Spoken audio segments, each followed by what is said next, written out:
Hi everyone, welcome to THT. We are about 1 week before the official release of Secrets of Power, and as it is a tradition on Thorrk Hotix, we're going to be ranking the best card of the expansion in each aspect combination.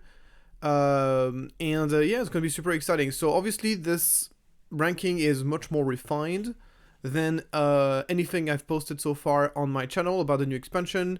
It's a ranking that has been designed after a lot of playtests, even though I haven't playtested every single card that I'm going to put on this list. I try to do as much as I could before the release.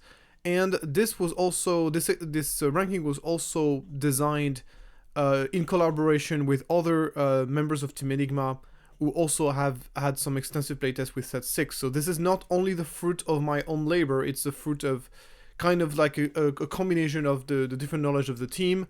But obviously, since it's my ranking, I'm the one who had the final say on this list, and therefore I bear the responsibility of being right or wrong. And just like every single time, I will also post a video at the end of set 6 life cycle and close to set 7 release, where I'm going to be reviewing this ranking and see how well this ranking held up compared to what we saw in the metagame that season.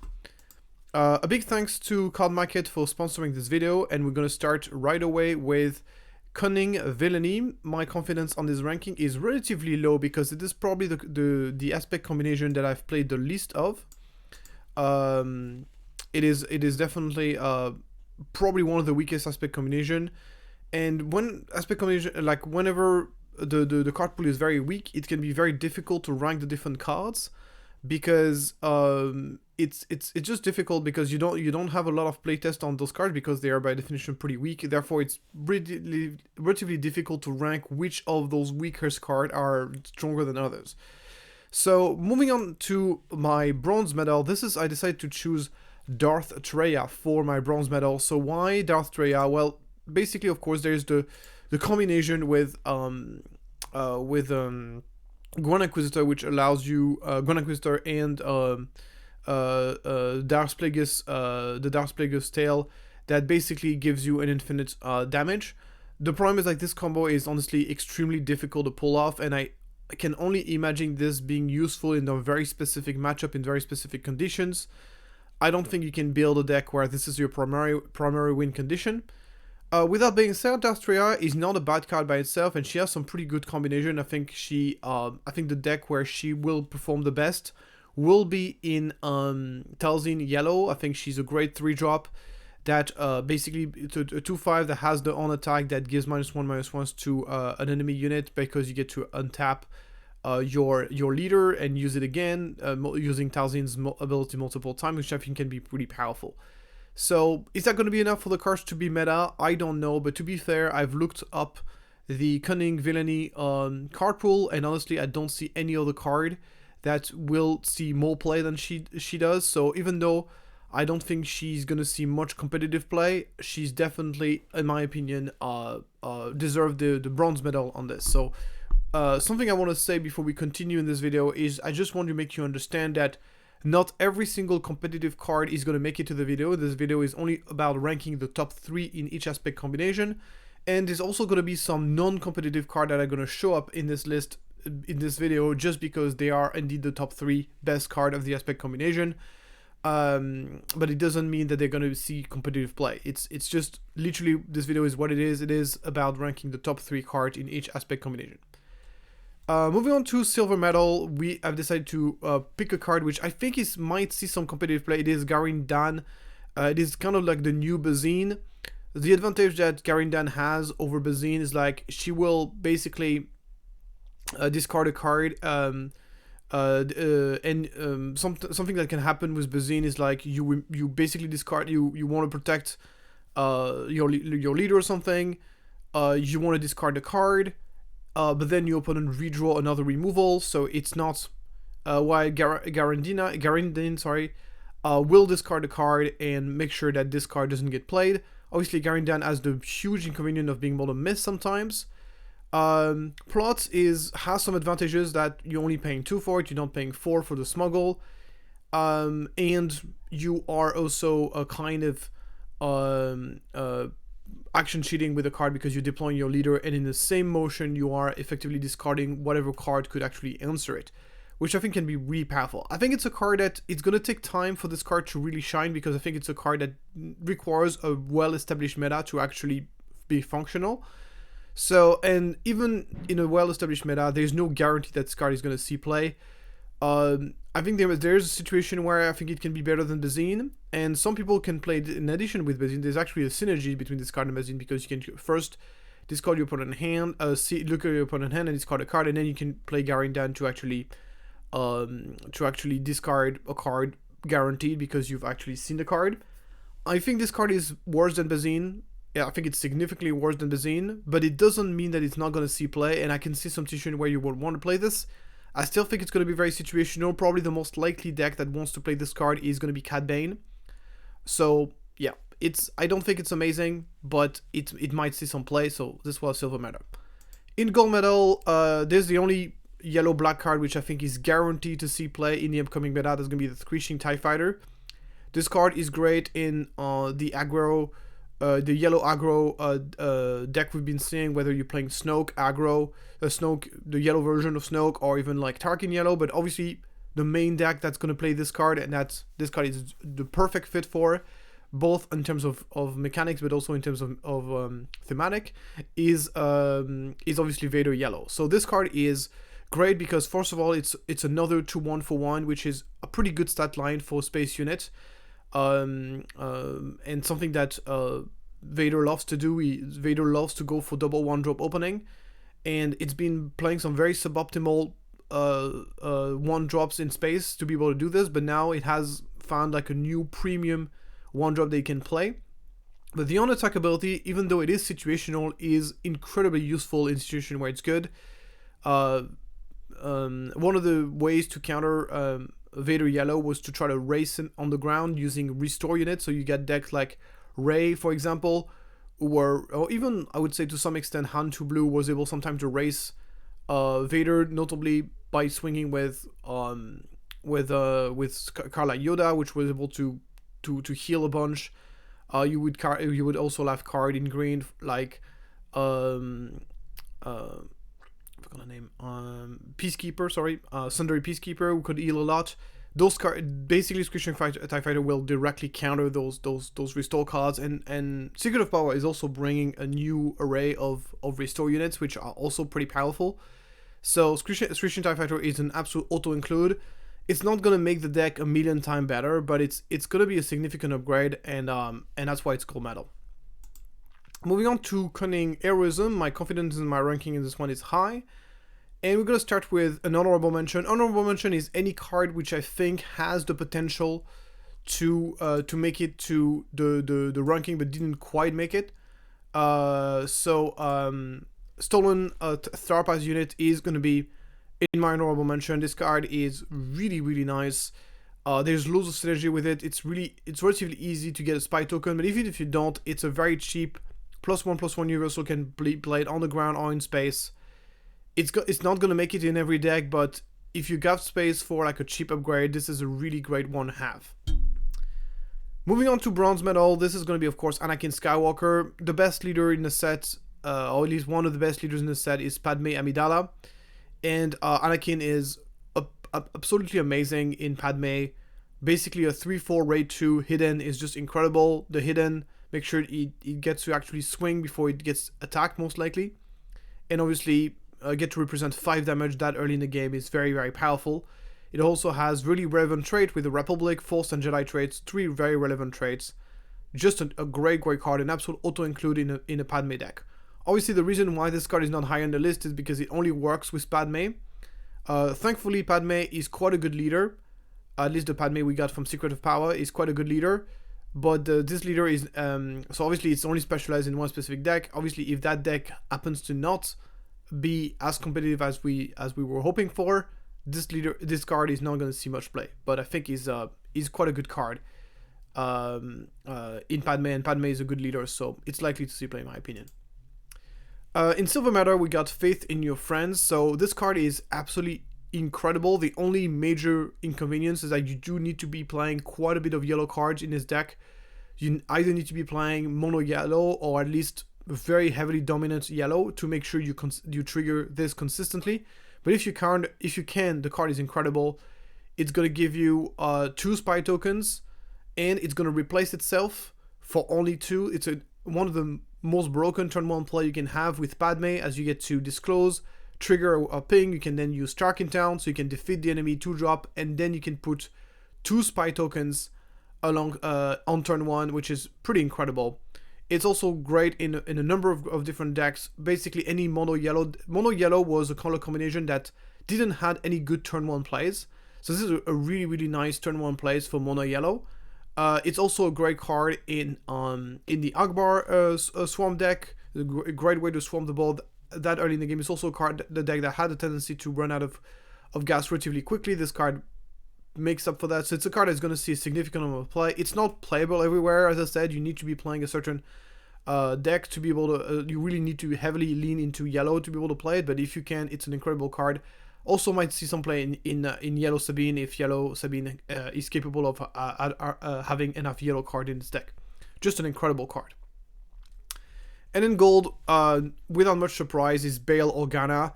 2/4/2 is also obviously a very solid stat line. 2 relevant trait, Republic and Official, and a really powerful on attack that allows it to generate spy token by discarding cards. Discarding cards in Star Wars Limited is not that big of a downside. Since you're drawing 2 cards per turn, there's loads of synergies around discarding your own cards. Obviously with Padme, it's great, but also with you can discard cards to feed into your Anakin, from Legend of the Force for double -3/-3, making Bail Organa just a really, really powerful card that if you don't, basically it's a card that can really spiral out of control if you don't deal with it. And since it has 4 health, it's not that easy to deal with. So it's just a really, really powerful 2-drop for any mid-range and aggro deck. Next, we got our Cunning, and the Cunning, my ranking confidence on this one is medium. There's not that many strong cards in Cunning, so it's been a little bit tricky to rank what I think are the best cards.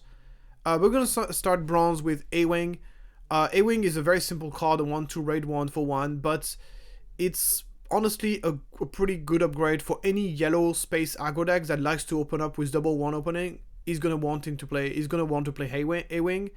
It's a unit that has the advantage of having 2 health, so it makes it so it's less vulnerable to certain counters, and it's gonna put a decent amount of pressure, dealing 2 damage on attack. So it's gonna go right in.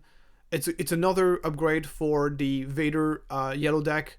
Now the Vader yellows double 1-drop opening are going to be significantly better than they used to. It's going to see play in this deck at the very least, but I think it's going to see play, as I said, in any other yellow space aggro deck that likes to open up with double 1 opening. Could be, for example, a Pulled Armor on yellow. Sorry, the Pulled Armor on yellow space deck and so on. And maybe why not in the we could see also this in the wedge yellow as well. So a card is going to see a little bit of play. Next, we got the Emissary Shitstipid. I have no idea how to pronounce that. This card is really, really nice because 4 health is a really important breakpoint to be at if you are in space, because if you have 4 health, it means you cannot be killed by 2 of the most played space answers in the game, which are Blue Leader and William Falcon. So it makes you a lot more resilient. So it's a really, really big deal to have 4 health. And then you get 2 attack, which is very nice. So you get a 2-drop that is very resilient and still puts a decent amount of pressure. And yes, it has a disadvantage. The when defeated effect is quite annoying. But to be fair, it's a very, very small downside for the advantages that this card has. So in my opinion, it's very powerful. And it's gonna be seeing play once again in those yellow-based pilot decks, because it gives you more guarantee that your turn 1 play is gonna survive to put a pilot on it on turn 2. So I think any pilots focus yellow deck should want to play this. And obviously the deck that likes this card the most is obviously Kazuda. Kazuda will be able to turn off the downside using Kazuda's ability. And once again, Kazuda, the way we've been building it at Team Enigma Kazuda Blue, is really trying to focus as much as possible on having the two drops survive, and having a 2-drop that will survive most likely, and is also capable of, we can actually deploy your pilot onto, is actually really, really nice. So it's a niche card, but in the right deck, it's going to be really powerful. Last, we got the Regulations Bureaucrat. Regulation Bureaucrat is has been a really good card from my experience. Not every deck wants to run it, but the ability to just exhaust enemy resource whenever you have the initiative is just very valuable. You can really mess up with your opponent's turns. And from my experience, even if you don't have initiative, the card is still pretty good, because the thing is, it basically kind of says, if you want to play on curve, you're going to have to play your card on curve first action, or you want to spend all of your resources at one, because let's say you want to play something and then you want to play something else, the Regulation Bureaucrat can actually stop that. So the card is really powerful. It has 5 health, which makes it incredibly difficult to kill. It's also an official, which means that, for example, if you're playing Vader Yellow, you can play Regulation Bureaucrat turn 1, and then you can play Royal Guard, for example, on turn 2, and it will be 3/5 Sentinels. So that's really nice. It's just a really solid card, and it's really difficult to kill.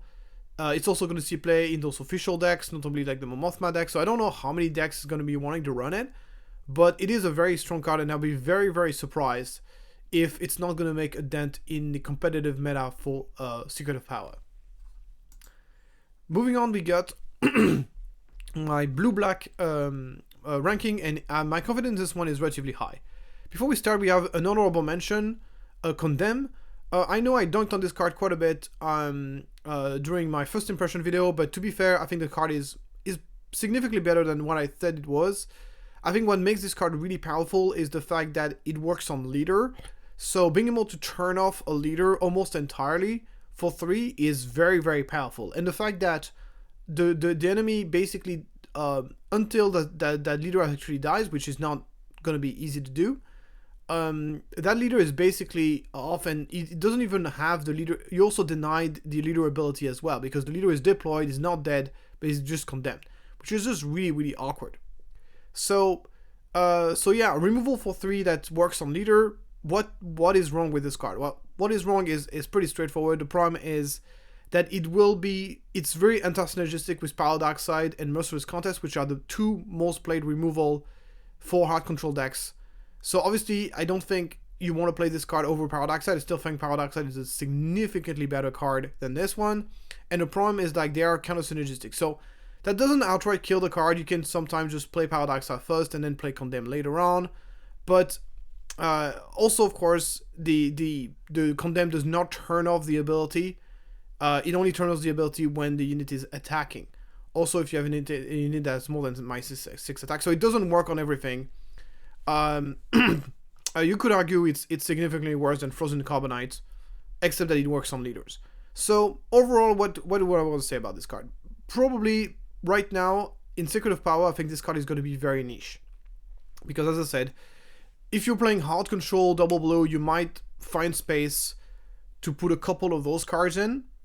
But the counter synergies Paradox and Merciless Contest makes it a little bit annoying. I guess it doesn't counter synergize with Merciless Contest if you're only using this on leader, but it's still a little bit awkward. With that being said, after the rotation, Paradox Side, this card will become de facto one of the best removal we got access to. So it's gonna get a lot better after rotation. And before rotation, I still think it's going to see play. Obviously, all of those rankings is not taking into account rotation. It's all good those cards are going to be in the upcoming meta. I think on them might see a little bit of play in some super hard control. I still think hard control is extremely poorly positioned in the upcoming meta, though. So that's another problem we have. But it is definitely a card that I think you got to watch out for. Bronze, I decided to choose Trios Acolytes. Trios Acolyte is just going to be a great addition to all the Force decks out there, including, so of course the other Force villainy decks, which right now are mostly embodied by and carried by the Kylo Tarkin deck, or by obviously Mozo Talzin.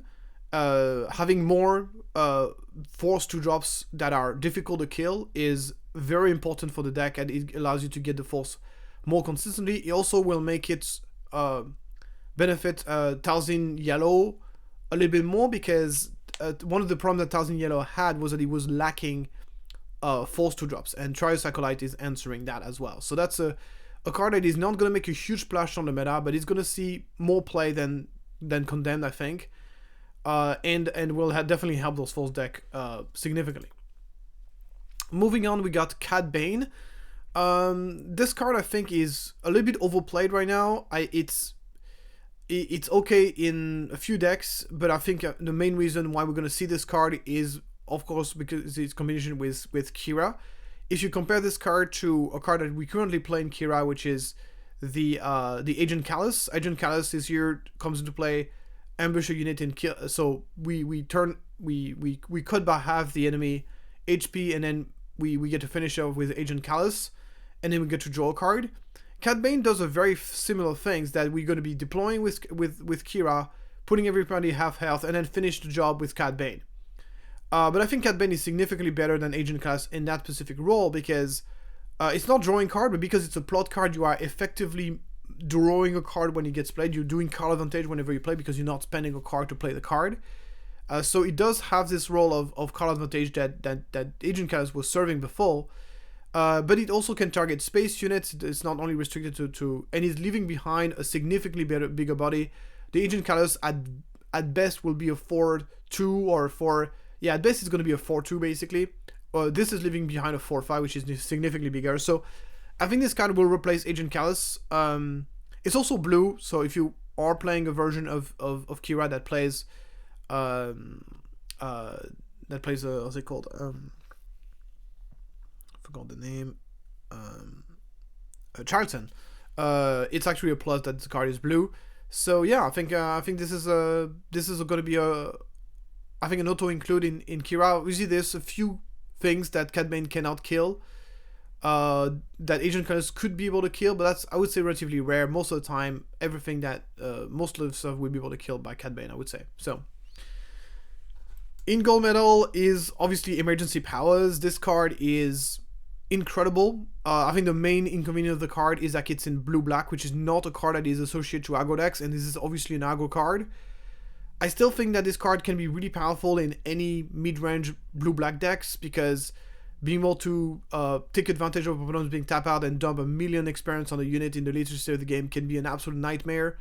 So I think this card should be probably like a one-of in almost any blue-black deck, just that plays a significant amount of unit, just as just an element of surprise and a win condition, and just we got the game very late, you tap out, now you're dead because I have emergency powers, that kind of thing. So I think this card can be a really strong win condition, but obviously the star of the show and really the deck in which this card is the best is going to be in Gar-Saxon ECL, even Gar-Saxon Yellow. I would even argue it's even better in Gar-Saxon Yellow, because you can dump it on a TIE Phantom, which is just nasty. Even like 3 or 4 experience on TIE Phantom is absolutely ridiculously difficult to deal with.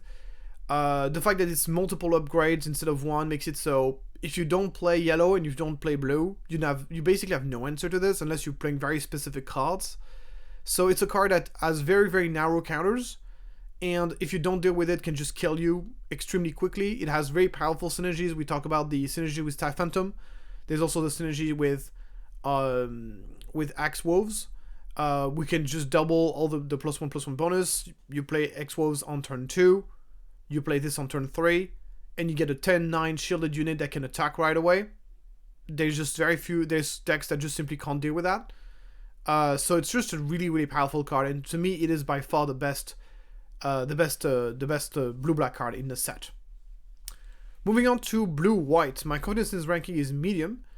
And we're going to start off with a couple of honorable mentions. One honorable mention, it is Cassian Andor. So Cassian Andor is a very difficult card to rate, because its playability is entirely dependent on whether Cad Bane is going to see play or not. It's a great counter to Cad Bane, because it's just going to absorb all the pings and basically never and be really, really annoying, and it comes to play right from the beginning of the game, which is so important, because Cad Bane is really at its best in the first turn of the game. Cad Bane has the best turn 1 in the game, and Cassian just completely messed that up. We have seen before units that were able to play around Cassian, so for example, play around Cat Bane. Like for example, TIE Phantom is also a great counter to Cat Bane, but those are coming to play only on turn 2, while this comes to play on turn 1, which makes a really, really big difference. So, unfortunately, outside of this, Cassian is just really, really bad to drop in the vast majority of matchups. So, in my view, it's gonna be it's hard to rate the card because its playability really gonna depend entirely. It's gonna be a sideboard card most of the time, and its playability is really gonna depend on its play on whether or not Cat Bane sees plays in the current meta in the next meta or not. Bronze Medal decided to put Populist Advisor. Populist Advisor is just a really solid card. It's a 1/4 for 1 with the official trait, which is, as we know, very relevant. His ability is also very relevant. It's not uncommon that your opponent will attack with multiple units, giving this unit Sentinels. And so I think it's going to see play in, I think Ray Grain is going to be wanting to play that card in addition to R2D2. And obviously all the official decks like the Momothma. Official deck is gonna be loving this card as well. In Silver Metal, a card that many people talk about, but I think is incredibly powerful, is Captain Rex. So Captain Rex is a card that I've already talked about, but we got the chance to play test it at Team Enigma, and we found a card incredibly powerful, specifically in hand 2. Because you can play it 1 turn earlier, and even as a 7/5, the card is pretty insane. This stat line just basically beats everything. It's a card that will. So obviously, the main caveat with this card is that it doesn't always have Sentinel. It has only a temporary Sentinel, but the stat line is just really, really good for the price you're paying, and the ability is very powerful. I think it's going to see a significant amount of play. Moving on to Galen Erso, so this card is basically just a kind of Kira but in blue. It's quite different from Kira because you gotta know the meta, to play this card, and it's one of these cards that's gonna require the meta to develop a little bit more for people to play this card, because obviously this card is much better when you know what you're playing against. But the card is really, really strong. It has really solid stat. The ability is very powerful. It's kind of like a regional governor ability, but it's better than this because it can also stop token upgrades, so it can stop shields. So for example, shields basically have no ability. Shields are basically useless, but more importantly, it can also turn off bases. That means you can turn off Thorrk in town, but more importantly, you can turn off ECL, which is absolutely huge. So imagine you got your leader, you know that your leader is susceptible to get ECL, ambushed, and killed. You can basically deploy your leader and in the same motion play Galen Erso from your plot and name ECL, and you know that your opponent can ambush and kill your leader, which is huge. So that's a very, very powerful play. And once again, it's plot that has card advantage and stuff. So I think this card is really, really powerful. It's going to take a bit more time for people to really fully appreciate the power of this card. But in the right situation, I think I would be super, super surprised if this card doesn't see significant amount of competitive play in the upcoming meta. Moving on, we are talking about the mono vigilance. My confidence in this one is also medium, and we're gonna get an honorable mention. The honorable mention is gonna be Lando Calrissian. Lando Calrissian has been kind of like, there's a situation where it's amazing, but there's a situation where it's really bad. Obviously, the fact that you do need another unit to be played alongside it is to have alongside it that you're actually willing to actually make your opponent capture is a condition. It's also healing your base 6 is not always, it's good against mid-range and aggro, but it's not always what you want to do, especially since you got a 6/8 that has no immediate impact on the game otherwise. So it's a card I'm not entirely sure yet how strong it's going to be, but I'm putting in an honorable mention just for safety measure. Moving on to bronze, we had the Eye of Aldani. I think Eye of Aldani is going to be a really good card for control decks if we're in a very swarmy meta, which is likely to be the case, at least to some extent. There's been a lot of very strong swarm synergies enabled by this set, so we're likely to be in a set where swarm is going to be a thing, and Eye of Aldani is a really good counter for this. Paying 1 resources and forcing your opponent to not play any card for the next turn of the game, or to have to exhaust a bunch of units, That's a really powerful effect. In my opinion, it's very, very cheap. It's easy to shove it in. If you have a deck that is able to draw a lot of cards, it's easy to just spend an extra resource and really mess up your opponent's turn.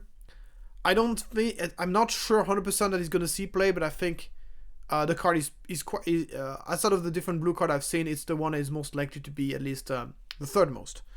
So once again, I'm not saying 100%. There's a lot of condition that needs to happen for this card to see play, but I think it's definitely very playable. It's also a trick, meaning that you can play it from, if you're playing a Jabba, the whole Jabba in a blue deck, you can actually grab this card and play it for free, which is very nice. My silver medal is Nimble Press, another card that I'm not 100% sure that it's going to see play, but to me, it's a very powerful card. It's a card I put in my version of Garth Saxon. If you've seen my video about my updated Garth Saxon list, it's a card that I play in there. Once again, +1/+1 that can be played on space or on the ground for only 1 is solid by itself, but then the effect is very powerful. Exhausting a unit in the same arena as the attached unit is great for racing situation. It's going to really make from great racing situation. So I think it's a card that if you are playing a deck that likes to play upgrades, it's a card that you should consider, because it's one of the best one-cost upgrades available in blue, in my opinion. Gold medal, a card that I'm extremely confident is going to see play, is Hyperspace Disaster. So this card is going to be a great answer to all space decks. It's good in control, but it's also good in mid-range. There's a significant amount of decks that basically struggling in space decks, and Hyperspace Disaster is a great answer to that. It just kills everything in space, no question asked. If you play a deck that is mostly based on the ground, it does cost 7, which is fairly expensive, but then 7 is really, there's a big difference between 7 and 8 if you compare to Super Laser Blast, and really, if you are able to survive up to 7 and able to drop that card, it's a game winner. It's such a high impact sideboard card. It's going to see a lot of play in the sideboard, in my opinion, and it does turn space matchups a lot easier if you have a deck that is able to buy enough time to survive up to you get to 7 resource. It's going to be very powerful. There are counters to it though. We've seen a significant amount of card that can counter it. So there's that. It doesn't kill TIE Phantoms, for example. So there's some counters to it. It doesn't either kill Chewbacca, but it's still, in my opinion, the card is likely to see play. I think probably the best deck to play this card against is going to be Boba Data Vault. Boba Data Vault does not play Chewbacca, does not play TIE Phantom, and is actually typically a lot slower than a traditional space aggro deck. So in this context, Hyperspace Disaster is going to be amazing. Also great against Piet. Moving on to Green-Black, my confidence on this one in this ranking is medium. As usual, Green-Black has not gotten many great cards in the set. Basically, Green-Black is almost entirely carried by the set 1. Green-Black was one of the most powerful color combination in set 1, but since then hasn't really got a whole lot going on for them. After rotation, this color combination is gonna suffer a lot. I can guarantee you. Anyway, a couple of good cards. So we're gonna start forth with my bronze medal is Major Partagaz, a card that doesn't spark joy when you see it first, but it's actually pretty powerful in official deck. This card would be so much stronger if it was available in heroism, because heroism really has a lot of strong official synergy. This is the only official payoff that exists on the official side, on the villainy side, but you can definitely build a deck that can make this card an absolute menace. I've seen some really powerful Major Partagaz deck. Special shout out to the player who actually brought. He has a YouTube video. I've completely forgot about the name. I'm so sorry. He built a Wat Tambor Major Partagaz deck, and it's actually pretty cool. And it's actually a deck that is actually pretty legit. And this card is absolutely insane in this deck. So just for that, I just want to give it a shout out. I don't think this deck is going to be super competitive. I don't think this is going to be like an amazing card outside of this. But I just want to give a bronze medal for that.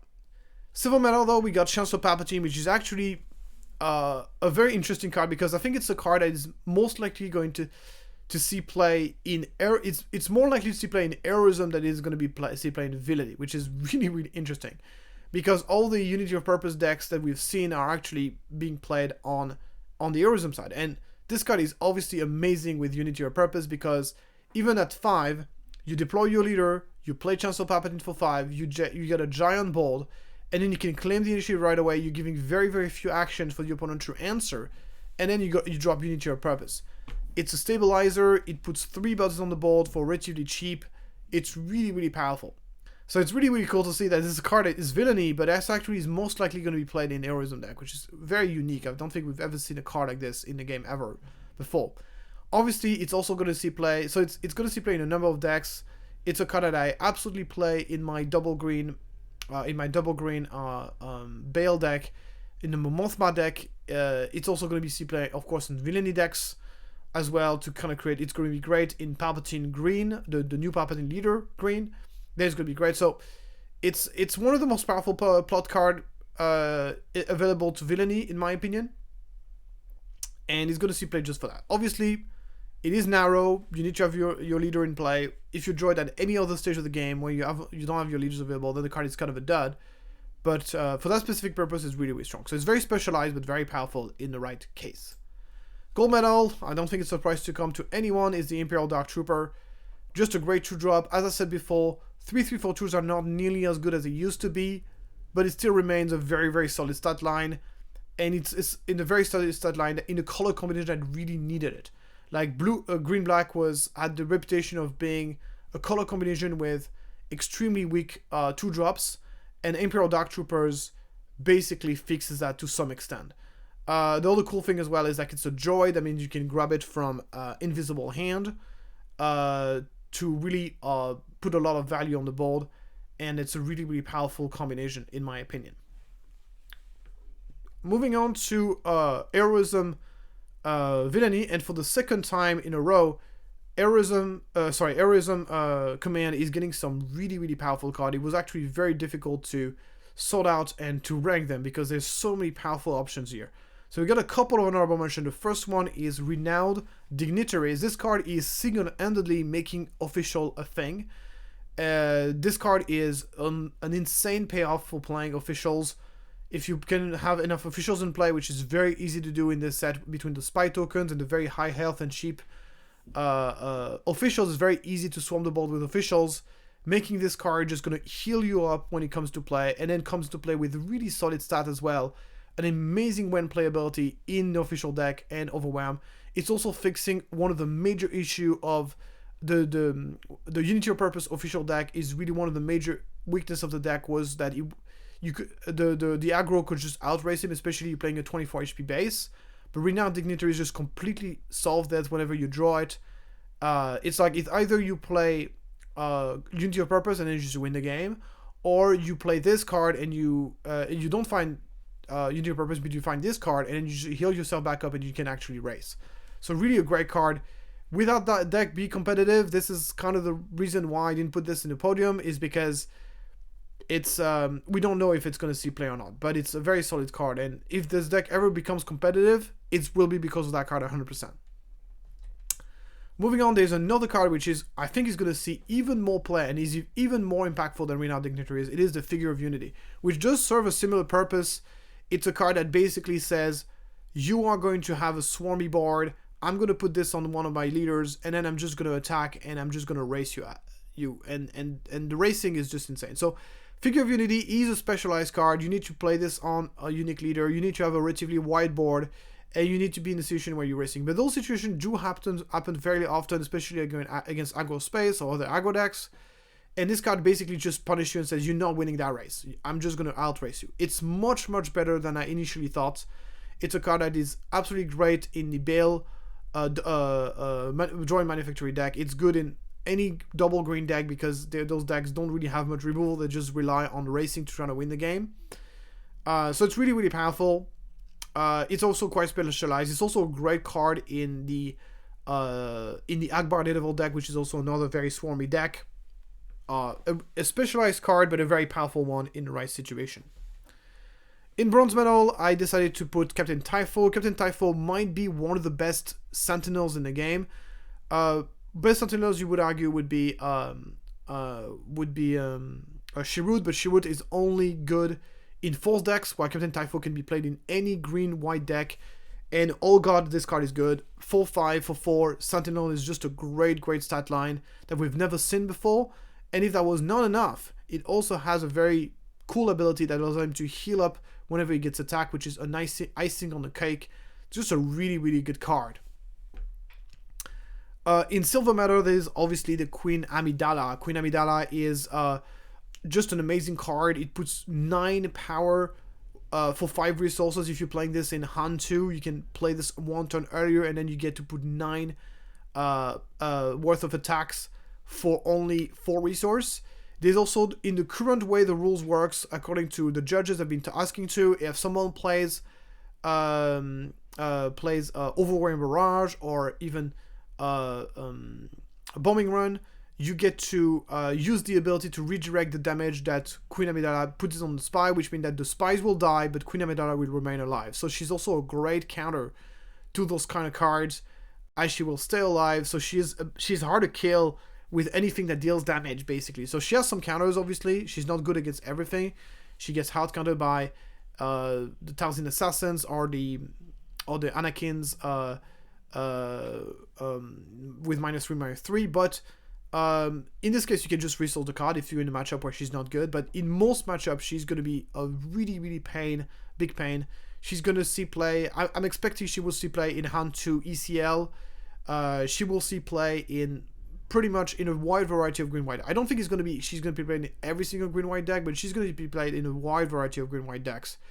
And she's going to be super powerful. She's obviously great in the Bale deck. She's great in...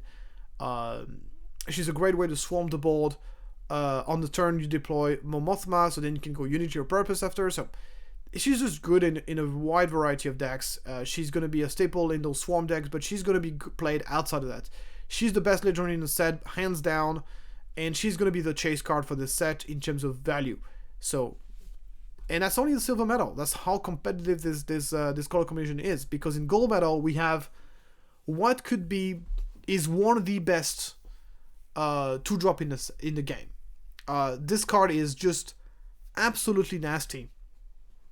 So 2/4 for 2, restore 1. This already by itself, we are talking about Yaddle power level. And then a very relevant when defeated ability that allows you to draw a card. The disclosed green-1 is not difficult to get at all, especially in the early stage of the game. So just a 2/3, it's good against everything. It's good against aggro because it's a 2/4 restore 1. It's amazing against control because it's a 4 health unit that draws you a card when it dies. It's just such an amazing card. It's also official, which is very relevant as we know. It's going to see play in every single green-white deck, unless you're playing like a super aggressive green-white deck. Like a Sabine, but even in Sabine there's argument of playing this card. But any mid-range and control green-white deck is going to play this card 100%. This is such an amazing card. Moving on now to mono green, we have my confidence in this ranking is high, and we're going to start with Trade Route Taxation. So Trade Route Taxation is basically a sideboard card. It's not main deck material. I don't think the card is good enough to be in main deck, but it's really good in the sideboard against specific deck. If the card that you fear the most is an event and turns out to come into play at the same time as you deploy your leader, then in those conditions, Trade Route Taxation can be an absolute game-breaking play because you deploy your leader and you protect it at the same time using the plot. It's very difficult to use without plot because then you really need to have initiative. But yeah, the card is really powerful, but it's very specialized. So it's going to be played in the sideboard, and I think it's going to require maybe the meta to develop a little bit more to find out if the card is good. It's a very meta-dependent card, so it's going to be it's difficult to predict how good this card is without seeing what the meta is going to be like. I have to say the card has not performed as well as I initially thought, but that's pretty normal. It's because the meta is not established yet, so it's very difficult to use that card consistently. But once the meta is a bit more established, you can be sure this card is going to be a player. Moving on, we got Silver Metal, a very unlikely card, a card I was not expecting to be good, but it is quite good, is the Unveiled Might. Unveiled Might is great because the stat bonus that it gives to your leader is very significant. It comes into play in one motion, does counter with plot.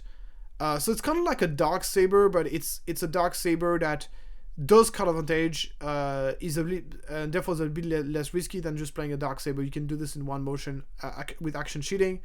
So you're basically losing 2 attack compared to a Darksaber, but you are getting the card advantage and you're getting the action cheating, which I think is pretty significant.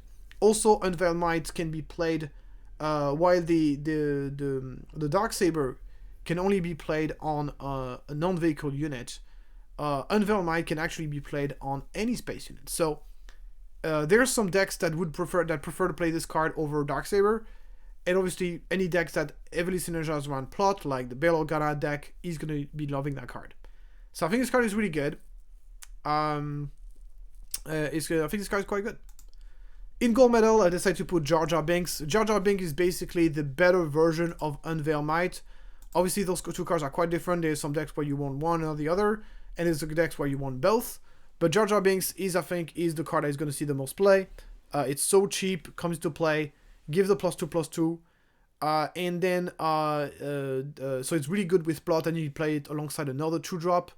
You can combine, you can play Sabine, get the Jar Jar Binks +2/+2, and then put another, like a Yoda lightsaber, and make Sabine like a giant threat. That's a very, very powerful synergy. You can even stack multiple Jar Jar Binks, so you're only going to end up with 2/1, but you can stack multiple +2/+2 bonus on it. It's still a very good play.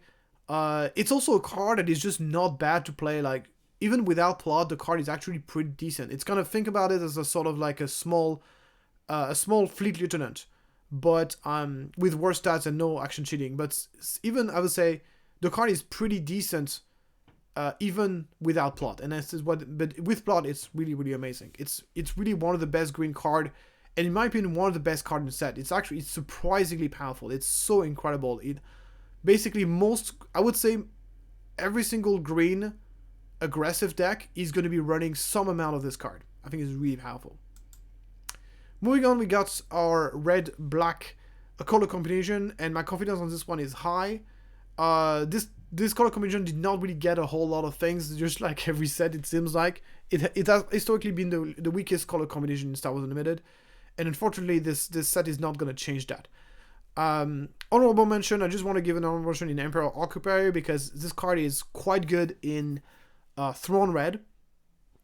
Leaving 2 spy tokens behind when he dies, 2/2 that leaves 2 0/2s behind when he dies is really, really powerful. So just wanted to give an honorable mention. Whether Throne Red is going to see play or not remains to be seen, but I think it's quite strong. In Bronze Medal, I decided to play Serial Card. So this card is, you would have shown me this card like 6 months ago or like a year ago. I would have said this. I'm not excited about this card because 2/4 is a horrible, horrible stat line. However, 3/3s are becoming a lot rarer because 3/3s are not as good as they used to be, and we're seeing fewer 3/3s. So obviously now we're seeing the new Battle Droid, but we're also seeing a bunch of 2/4s. We see a lot more play. So basically, between decks that just like to open a turn 1 in space and just all the decks that runs 2/2 shielders or 2/4s, there's not as many 3/3s for 2 on turn 1 as they used to be. And that makes the 2/4 stat line a little bit better. And Serial Karen is just much more likely to survive in today's environment compared to the environment that we had a couple of months back. And the on-attack ability is very powerful. Like, it's completely free, and it will either make you put discard a card or deal 2 damage to your unit, which are 2 effects that are not conditional, and they are 2 effects that are powerful. So once again, yes, your opponent gets to choose between the 2, but as I said earlier, whenever you get when both effects are not conditionals and powerful, it's a very powerful effect, and you get to disclosing red, black is not difficult in the right deck. So I think this card is quite decent. It's not going to see play in every deck, obviously, but I think if you're playing a lot of red, black card deck and in the right environment, I think this card is really, really powerful. So this is my bronze medal. My silver medal is Hunting Assassin Droid. This is another card that surprised me quite a bit. This card is just relatively easy to turn on. The Raid 2 is actually relatively easy to turn on. And just like we said earlier from the Anakin 3/4 Raid 2 when you play Padme, this one is going to be a 3/4 Raid 2 when you meet his damage. Obviously the condition is a bit steeper, but it's not nearly as good as Anakin, but once again, we're talking about red-black, which is not a great color combination. Another cool thing about it is like it's a droid underworld bounty hunter, which all three of those keywords are actually, all three of those traits are actually very relevant. So it's a really solid card. It's gonna see play. It might see play in Cat Bane. It might see play in other decks, but it's definitely a card that is worth considering.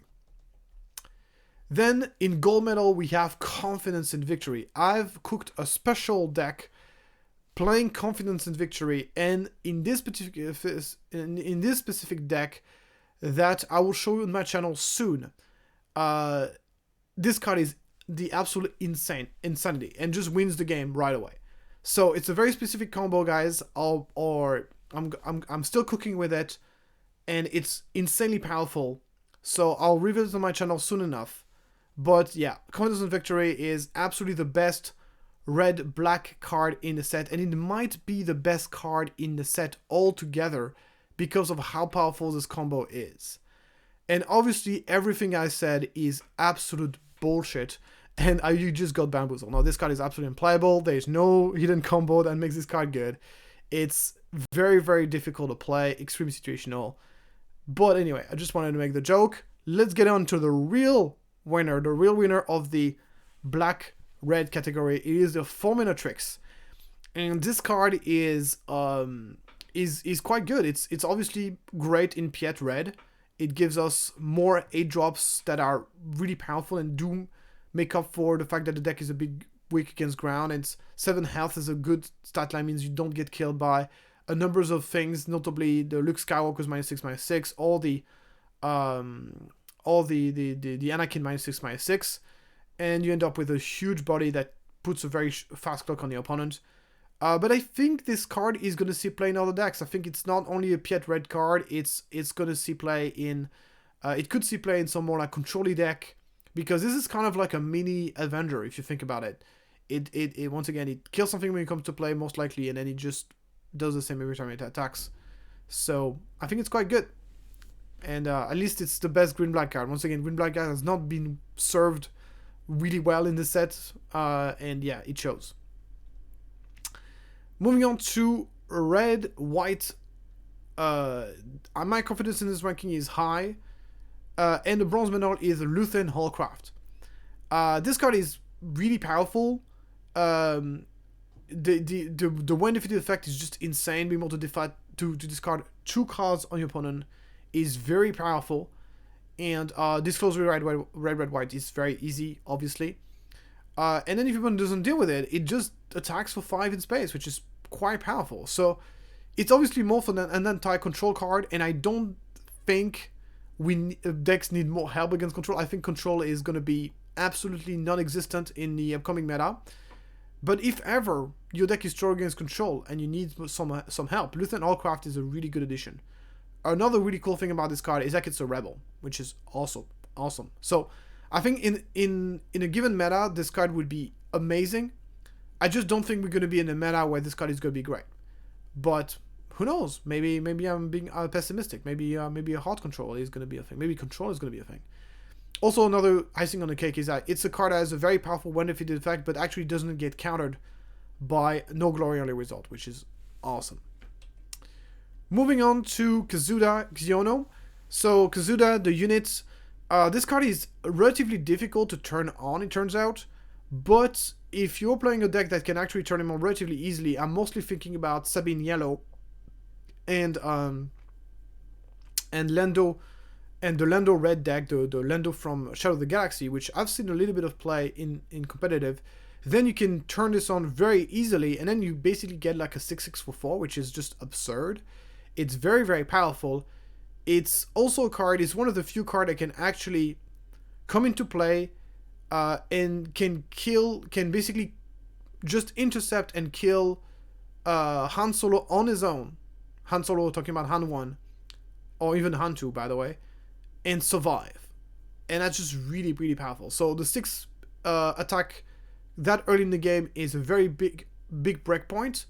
And if you have a leader that can enable it, I think the card is great. So mostly thinking about Sabine Yellow and Lando Red, Lando Tarkington. Gold medal, a million light years away from anything else in that category, is Charismatic Nemic. This card is unbelievable. It's unbelievable. It's unbelievable that it's a 3/2 that leaves a body behind when it dies. It's unbelievable that the body comes into play ready, which is something I actually didn't realize the first time I saw the card. And it's unbelievable that it's hidden, and it's unbelievable it's a rebel. Like, nothing about this card is believable. I can't fathom how the designers can put this card together and say, that's going to be fine. This card is ridiculously overpowered. Like, it's ridiculous. It's good against everything. 2/4s, which are supposed to be the counters of 3/2s, don't really work against carries, because then you're just going to, okay, I'm just going to attack into it, and then I'm just going to crush my spy into 2/4, and we just trade it 1/1. It's hidden as well, so you can't even attack it when it comes to it. Like, it's so good. It's like, oh my god, I don't understand how control is supposed to be this. Like, something that just dies, you can't even no glory it, because you have to disclose, so even the no glory doesn't work. Like, it's just so obnoxious against control. Like, I don't see how control is going to be able to exist with that card. It's just so powerful. It's so incredibly powerful. I'm not going to say more about it, but just, it's by far the best red-white card in the set. Moving on into red, we got, my confidence on this one is low because mono red got a lot of cards. Lots and lots of good cards. And all of them are kind of in the same ballpark of power level, so it was very difficult to actually rank. And for that reason, I have a lot of honorable mention. First honorable mention is Sudden Ferocity. It's a good card because of the same reason why the +2/+2 plot upgrade is also good. Like, being able to deploy your leader, give him +2 attack in the same motion, can be really powerful. That action changes. So I think it's quite a good card. Aggressive Negotiation is another really good card if you build a deck. So I've seen some Dedra double red deck making very good use of the card. This card could be the key for some deck to exist in the game, and for that reason deserve. Also, I've seen some Thorn red deck being able to use it as well. It's a specialized card, and you only want specific decks, but in the right deck, it's really, really powerful. Top of the Summit is another specialized yet powerful card. It's really good. In Boba Data Vault, you get to deploy, you do your mini barrage, and then trigger the Top of the Summit. And you can also use it with Kira. Obviously, you get to have everybody's down, and then use Top of the Summit to finish down using Kira. Unfortunately, Kira Red is not really the primary way to play Kira. But if you ever play Kira Red, this combo is going to be in there. It is going to be very powerful. And then finally, we got Sherman Pampanoida. So something I didn't understood the first time I reviewed this card during my first impression video, and the reason why I didn't read this card well is because I didn't realize that this also works for your own draws. So this means that if you have a deck that is built to draw a lot of cards, which is not that difficult to do in red because most of the card draw in Star Wars Limited comes into the red color, then you can start using it and really generating spy tokens. And the card obviously comes as a 2/6. So if you have a double red deck that is able to draw a lot of cards, which also synergizes really well with Aggressive Negotiation, then Sherman Panonoida is actually very powerful. And because it's an official, it can also be played in I forgot the name, in Mon Mothma. So a card that is going to be very niche. All four of those cards are very niche, but in the right niche can be very powerful. Getting to the real bronze medal is Sinta Kaz. Okay, so lots to say about this card. I saw a lot of people completely overrating this card. I think this card is extremely overrated. At least was very overrated a couple of weeks back. I don't think it's the bomb that people say it is, but it is very powerful in some specific deck, in some specific situation. So obviously, the ideal scenario for Sinta Kaz is you got a 6 deploy leader that is very big. So I'm thinking mostly Boba Data Vault, or Luke Data Vault, the Luke from Jump to Lightspeed Data Vault, or eventually Anakin. Granted, if your Anakin is big enough to really make this worth it. And then obviously you deploy them, you get a 5/5, and you get to swing in one motion. It's basically 3 pull action cheating because you're getting a deployment, you're putting a 5/5 into play, and you're attacking with your leader in one motion. So you're doing triple action cheating. What's the problem with this card? First of all, it's only really specifically good in those situations. And if this super giant action cheating gives you the win, that's great. Or puts you in a position that you can just claim and win. That's very powerful. But it's not always going to be the case. You're not always going to be in a situation where, oh, I can do this, and then I can close out the game next turn by I just literally win on the spot, or I get to win by just claiming. That's not going to be all the situation where you're going to play this card. So as a result, that's the main problem with the card, is that it is relatively situational. And it's a very narrow card. Because if you don't end up in that situation, then the action cheating is kind of mad, because you're paying 6 resources for a 5/5. There's going to be situations where the action cheating actually doesn't matter because you were going to get the initiative anyways. So, and then you just end up with that overcosted 5/5 cards. So, as much as I like the card in some decks, it's going to be only playable in a few decks, and even in those few decks, you're not going to play this as a 3-off, because it's too situational to be played as a 3-offs. So, I think the card is powerful, and as I said, red is a very competitive color in this set. And being bronze medal, considering the fact that the color is very competitive, means that the card is good. I'm not saying the card is bad, and it's definitely going to see play, but it's not. I've seen some people saying it's the best card in the set. That is wild. That is wild. No, it's really, really not. But it's a good card. So, moving on now to the next card is Outer Rim Constable. Outer Rim Constable, we've tested the card, and we think the card is very powerful. We think that the fact that it costs 1 less resource is a very, very big deal. And one less, and Disarming Fighters has been an evergreen upgrade removal in red. I see a lot of plays, and there's no reason to believe that Outer Rim Constable is not going to be the same. And for that reason alone, deserve to be silver medal. And obviously, when Disarming Fighters rotates out, you can expect Outer Rim Constable to see even more play. Icing on the cake, it's an official. That means you can run it in the Mothma deck, even if you're not playing red. Finally, in gold medal, we have the Warrior of Clan Ordo. Warrior of Clan Ordo is a great card. Villainy, especially Villainy, it's going to see play in heroism, notably, of course, in the Padme deck, because in Padme you got a synergy with the Disclose, so you get a 3/3 for 2 that also pings whenever it attacks, which is disgusting. So it's really, really powerful in Padme, but it's also another 3/3 for 2 that we're gonna have, that Villainy specifically is gonna have access to. I think Villainy Black didn't have many great 2-drops, and obviously Villainy Green did not have many good 2-drops either. So, Villainy Red and Villainy Green are gonna love to have additional 3/3 for 2s. Now it is actually possible to play a Villainy aggro deck. I think the Kylo Ren aggressive deck are gonna love this. 3/3 for 2s are just powerful. As I said, they're not as good as they used to be, but they're very powerful. And the downside is actually an upside in Padme. So for all those reasons, I think this card is incredible, and it's gonna see a lot of play. So go medal. Moving on into Villainy. Mono Villainy, just like in Legion of the Force, actually got quite a few decent cards, but my number 3 is not one of them.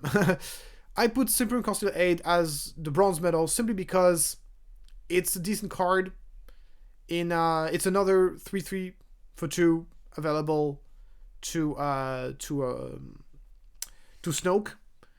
It's also an official, so it's actually playable if you're playing an official based deck. So it's very, very, very niche, and even in those decks, it's not guaranteed to see any play, but it's playable. So that's why it's bronze medal, and there's nothing better in mono black anyway. Moving on to silver, we got Elia Kane. Elia Kane, if plot become incredibly relevant, this could be a card that is going to see play. The fact it's mono black means that it can be played in any Villainy deck, which makes it so, which is important for a card like this. And then he has very decent stats. It's a 6 health, raid 1/3 attack is just really solid. So it's a card that if it doesn't hit, if you don't actually find anything to remove, you're not unhappy about it. and because you end up with a pretty decent body. So I think it might see some play. Obviously, it's going to be very meta dependent, so impossible to say now for sure if it's going to see play or not. But it is hands down the second best card in the set. And number one, a card that I've talked down on in my first impression, because once again I misread the card, which is basically when I misevaluate cards on first impression, it's usually because I didn't read the card properly. And in this case, I just didn't realize that it's in this case not obvious, but the experience doesn't go on the unit you've dealt damage to. It goes on on Darth Nihilus, which is not super obvious when you read it first, but I got confirmations from some friend, and indeed that's how it works. You put the experience token on Darth Nihilus, not on the unit you've damaged, which make the card significantly better. So then suddenly the when play, often the card is just going to be a 7/7 for a 7, which is just really good stats. It is a massive difference between 6/6 for 7 and 7/7 for 7, because 7/7 you can start trading with all the best card in the game, like Luke Skywalker. You can actually kill an Anakin without dying, which is insane. And then the when play becomes like quite powerful. So it's obviously not the best 7-drop in the game, but the fact that it's mono villainy and it's also force means also it might see some play. So it's not like amazing. It is quite niche, but it's gonna see some play. That's why it deserves the gold medal. Moving on to mono heroism. Unfortunately, mono heroism has not been blessed with any card which I think is competitive. That's why my confidence is low, because honestly I have no idea which of those cards is going to see more or less play, and I don't think it matters, because I don't think any of the cards I'm going to talk about are going to see play. In bronze, I decided to take Grassroot Resistance. This card is really powerful in theory. It's basically what we call in Magic a Lightning Helix effect, and Lightning Helix is one of the most powerful card in Magic. It's a card that's been a staple of Magic for a very long time. Unfortunately, Grassroot Resistance is ridiculously overpriced. Very expensive. Comes with 4. For 3 resources, the card would have been great. For 4, it's just too expensive. I think it's very likely to see play. Silver, we got the B2 Emo Droids.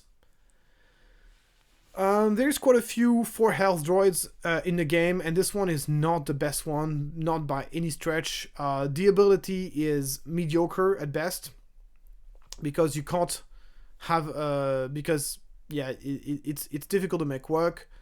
Having 1 attack is obviously much better than having Restore 1. It's not unplayable if you're really dying to get more droids with 4 health, I guess, to combine with Bamboo Freak. I guess you can play this, but I honestly think that it's unlikely to see play. Then gold medal, we got Moral Authority. I've dunked on this card quite heavily, thinking that this is a lot worse than Legal Authority, but I can see a world where this card sees plays, and honestly there's just nothing else in mono whites that is worth talking about. So I'm just going to take, okay, I can see Moral Authority being played in some niche decks, even though it's going to be incredibly niche if it ever sees play. Moving on, we're going to go into the neutrals. Neutrals, once again, same thing with mono heroism. There's nothing that's going to see play in the true neutral, unfortunately, in this set. So let me go over it very quick. Aceable Laborer, it's a 2-drop droid, so maybe it's not going to see play, but it works with Providence, I guess.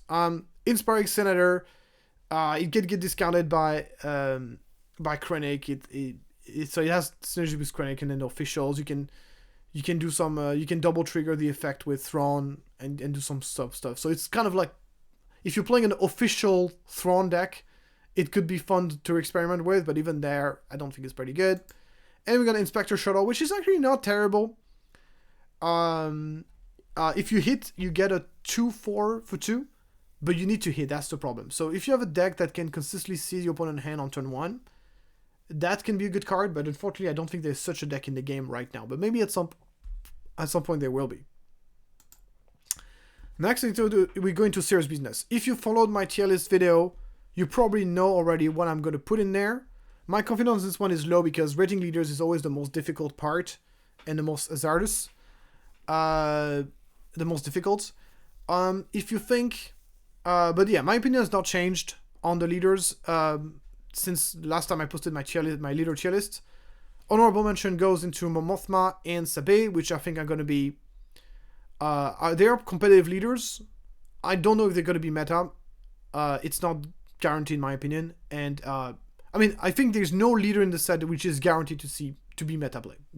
Let me put it out there. Once again, the power level of the leaders in the set is quite low, similarly to Legend of the Force. So there's no leaders in the set that is guaranteed to see competitive play.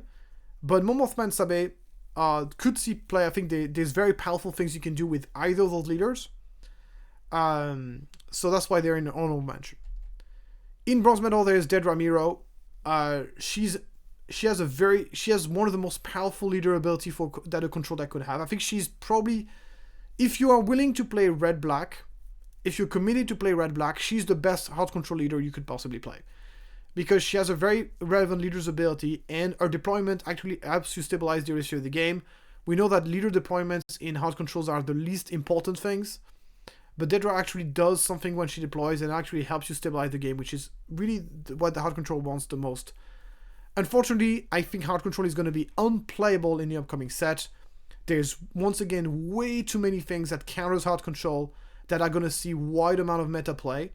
The problem of hard control right now is that people counter hard control even without trying to control hard control.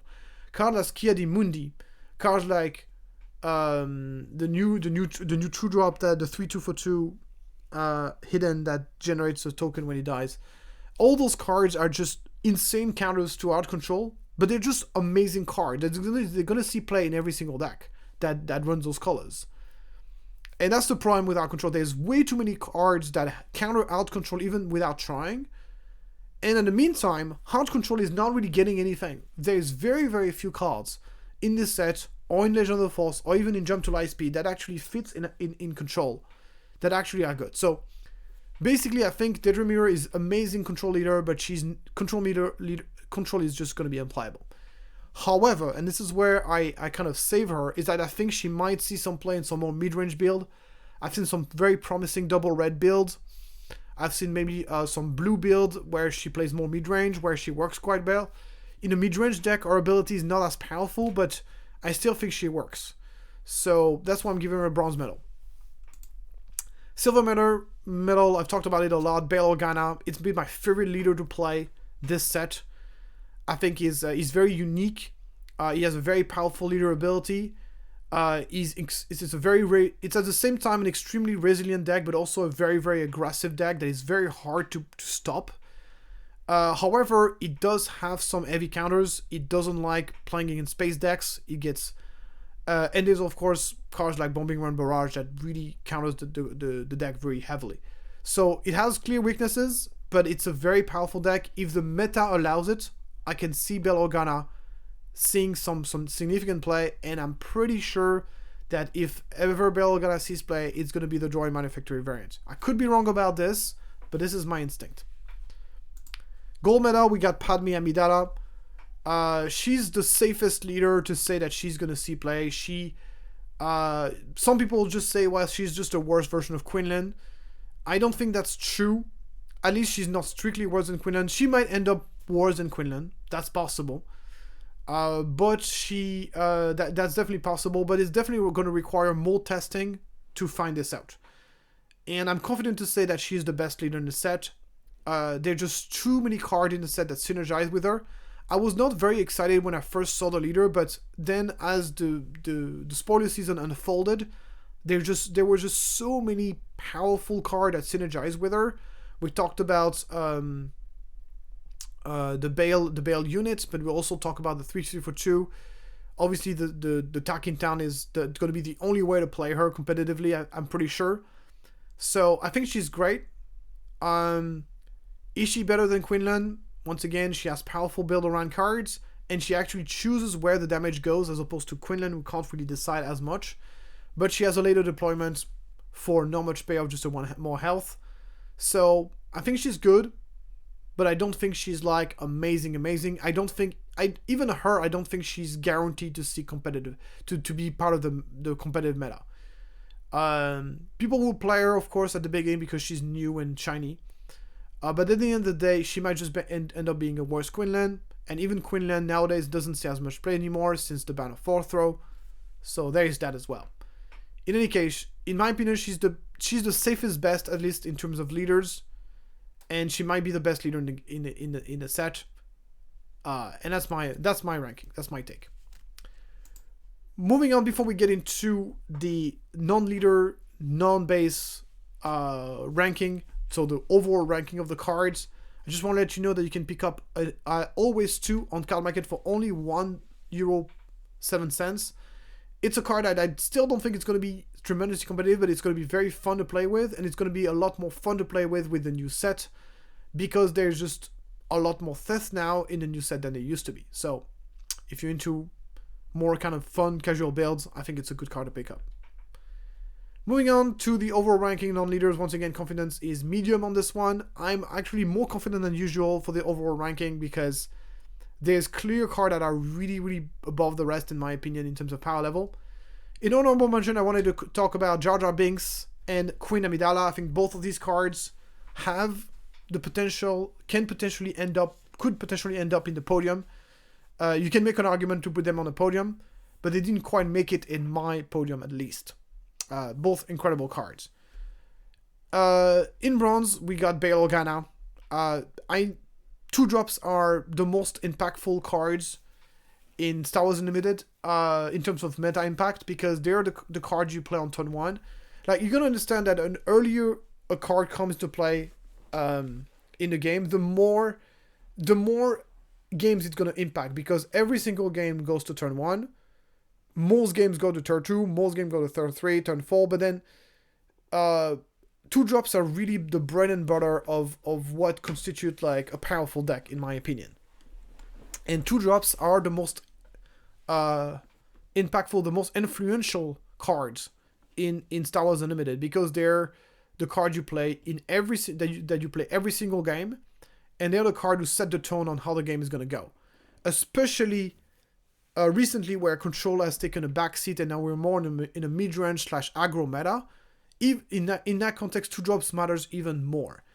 And that's why I put a lot of and I also believe that it's true in Legend of the Force, but it's also true in Secret of Power. I think they've pushed 2-drops to a whole new levels. I think 2-drops are just incredibly pushed in both Secret of Power and Legend of the Force, and that's the reason why Bail Organa is here. He's one of the best 2-drops available in the set. He's just incredibly powerful if you let it live, and as I said, because of his 4 health, he's often going to live.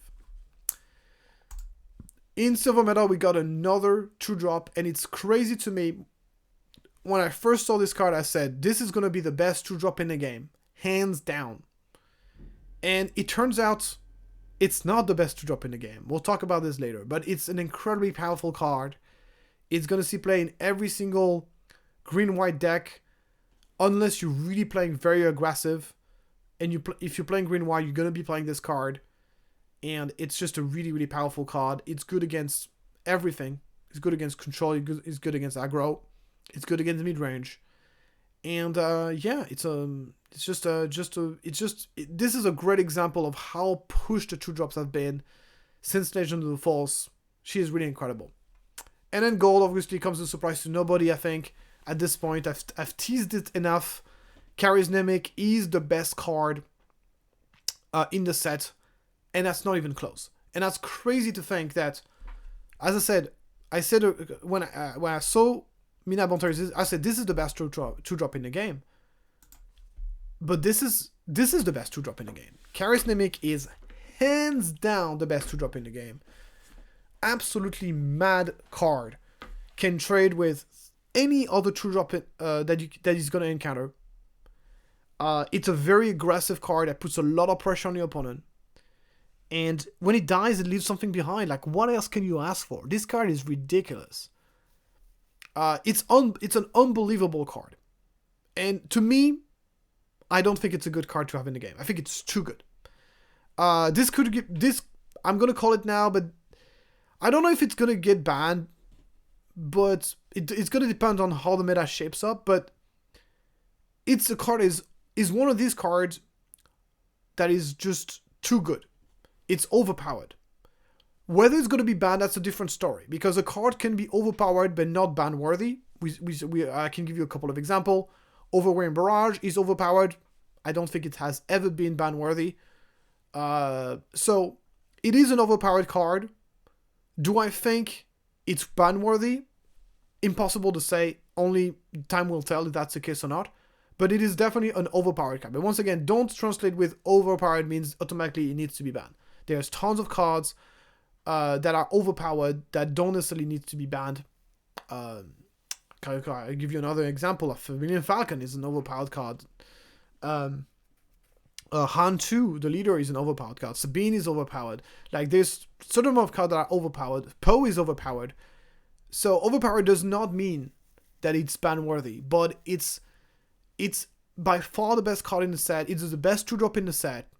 And there's even an argument to say, like, okay, this is really dangerous territory, but this is called Thorrk Optics, so I'm going to go out there and say it. This could be the best card in the game. It could be.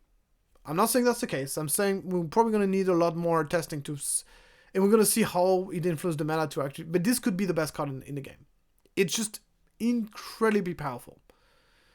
I already explained why, so, but yeah. For me, hands down the best card in the set, and I'm really confident this time. Putting Secretive Stage as best card instead of Legion of the Force was kind of a hot take, but it in my opinion, it paid off. I think Secretive Stage is the best card in Legion of the Force. But in this case, it's not a hot take. I think it's just plain fact that this card is the best card in the set. Anyway, that's it for my ranking of Secrets of Power. Thank you so much for following that video. I hope you guys enjoyed it, and let me know if you disagree with anything I said, or if don't hesitate. Also, you can, if you find it fun, you can do your own ranking, and then we can find out together at the end of the set if your ranking was correct or not. That's kind of a fun thing you can do alongside me as well. As I put your ranking out there right now, and then we'll see later on if that's correct or not. Anyway, I hope you guys enjoyed the video, and I'll see you next time.